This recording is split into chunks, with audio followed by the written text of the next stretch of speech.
Righty.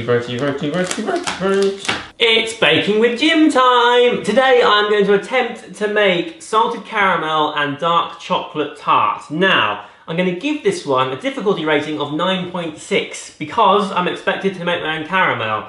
I'm going to try to make my own caramel, but assuming it's going to go wrong, I thought ahead and bought a tin myself. Here is what you need. You need lots of sugar, plain flour, eggs, dark chocolate, a ton of double cream, some ground almonds, some butter, a pinch of salt as well.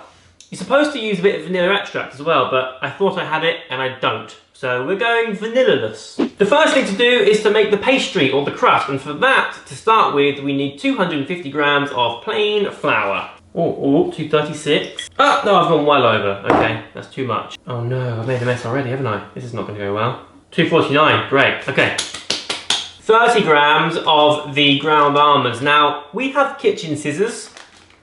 They're never in the kitchen. I don't know where they bloody are, so I'm going to use a knife and destroy this whole bag, I know it.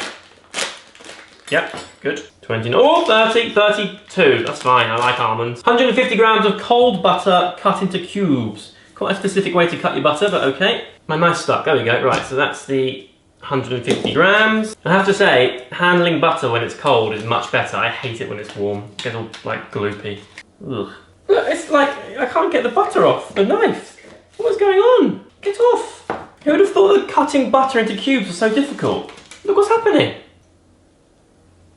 Right, butter is finally done. That took ages. 80 grams of sugar, 1 egg, and a pinch of salt. It's not coming out.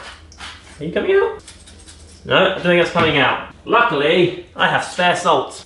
Whiz all the ingredients in a food processor to a dough. Now, I have a food processor, it's just there, but I haven't got a plug socket here to plug it into, so I can't film me using it, and that defeats the purpose of making with Jim. So, I'm going to go in by hand. I've got butter, egg, sugar, ground almonds, and flour in there. Let's go. Oh, that's gross. Here we go. Takes a while, this bit. Would have been easier just to use the processor. Still going. Oh, it is coming together, slowly but surely. Alright, I'm going to say that this is my dough done. Next step is to wrap the dough and chill for 20 minutes. But before that, wash your hands. In the fridge for 20 minutes. Dough's fun. My dough is about 10 minutes into its 20 minutes of chilling, so I'm now going to preheat the oven to a very specific 190, which seems weird, but here we go. Okay everybody, I believe my dough is now nice and cool. Yeah, it's actually really cold. So it's time to put it in this guy. Do I have to grease it? Doesn't say anything about greasing it. I'm going to grease it anyway, be safe. All it says is prick the tart shell all over with a fork and bake for about 25 minutes. So I guess I just put that in and squish it down, right? I need to roll it out, surely. These instructions are useless. I'm going to roll it out, I think. Although, I don't know if I have a rolling pin. I do somewhere. This is me rolling it because I'm not sure where the rolling pin is. I believe it's where the tripod is. And if I open the drawer, I'm going to move the whole camera thing. And I'm not willing to risk it. That worked well. Well, it's not pretty, but it's in there. 25 minutes. Let's go. Okay, well that's doing that. I am going to attempt to make my caramel sauce. Place sugar into a small saucepan and bring to a boil over medium heat. Look out for the caramel to turn a rich amber colour. Then, remove pan from the heat and whisk in the butter and the cream. The mixture will bubble, so be careful. Brilliant, okay, good.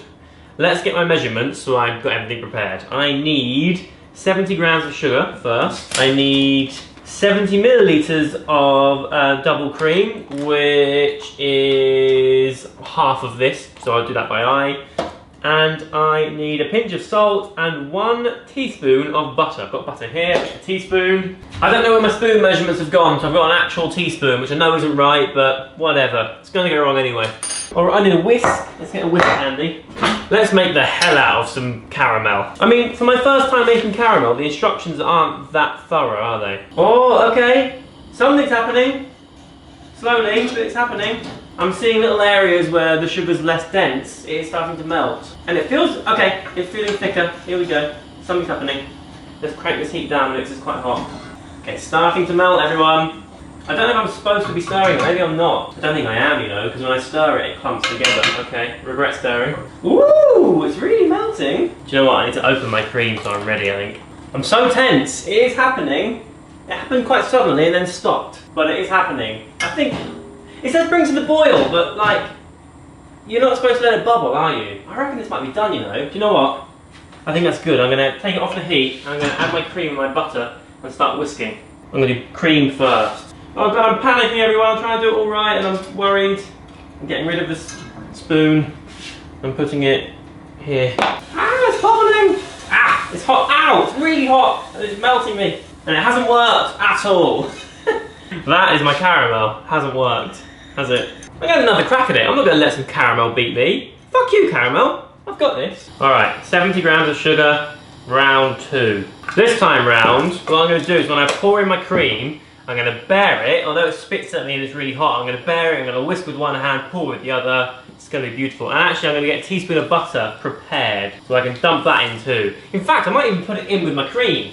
And that way I'm so efficient at this now. This is going to be the best caramel anyone's ever tasted. In fact, I'm going to win a Michelin star just for this caramel. I know it. I do though have to use a different whisk, because the last whisk has now got like a layer of rock hard sugar on it. Do you know what? I think it's better not to stir it. It looks much calmer in there right now. Ooh, it's fascinating. It's like really weird. The worst thing in the entire world has happened and my camera stopped filming. I don't know when it stopped filming. I made the caramel. Like, look, it's here. I actually made it. I didn't just pour this into that. The second attempt went really well. But this is still full. So I actually made it. The trick was to keep whisking whilst you pour in the cream and the butter. And it worked really well. Then my alarm went off and my pastry or my dough, the crust, whatever, was done. It looks alright. It's kind of risen a bit and I think I was supposed to have blind baked it, but he didn't say that. So it's risen a bit, but I'm hoping when I pour on the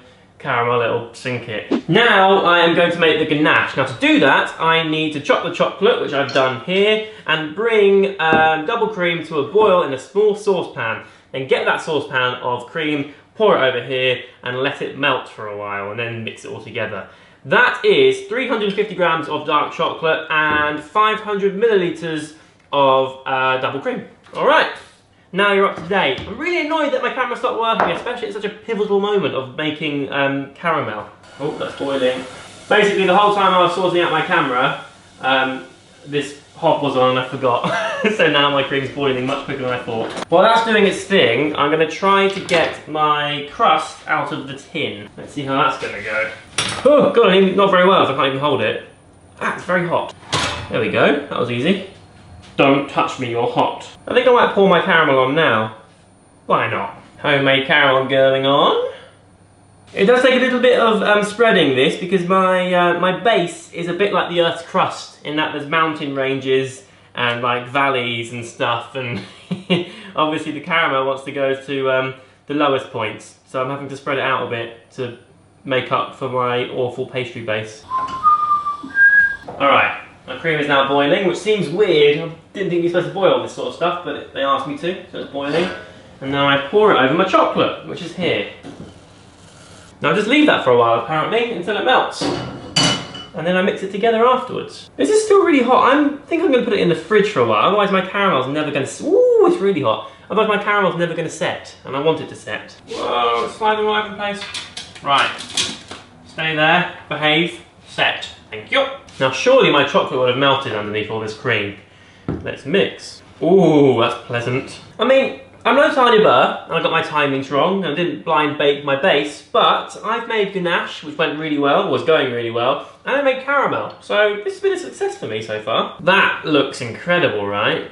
Now, there's a really impatient part of me that just wants to get what I've done so far out of the fridge and put this on top and put it back in the fridge to set. But I feel like if I put hot ganache on top of warm caramel, it's just going to mush together, which will be delicious, but it won't be layered, and I want layers. God, that's good shit. I've got it out of the fridge. My caramel is just about set, and it's time to pour on the ganache before putting it back in the fridge to let it all set for a while. Ooh, satisfying. Oh, I think I've got a lot of ganache here actually. Maybe I don't need it all. Let's go right to the top. All right, back in the fridge. Right, I've left it to set for like an hour or so, and it looks like amazing. Look at that glaze. What I'm gonna do now is I think sprinkle some icing sugar on it. So I need a sieve, and I need some icing sugar. You don't need much, do you? Blimey. Maybe I should have done it from more of a height. But anyway, there we go, that'll do. I cut it open, and it turns out that it wasn't quite set as much as I thought, which is annoying, but hey, it was near enough. Anyway, let's try it. I need a fork.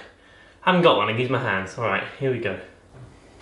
Well, oh wow. That is like off the scale. That's so good. I wish I'd given it like an extra half an hour in the fridge though, but otherwise it's amazing. Thank you very much for watching this video. I hope you liked it. If you did, give it a thumbs up, leave a comment. If you recreate this, let me know using the hashtag #BakingWithJim and send me photos. That's all, and I'll see you very soon. Goodbye.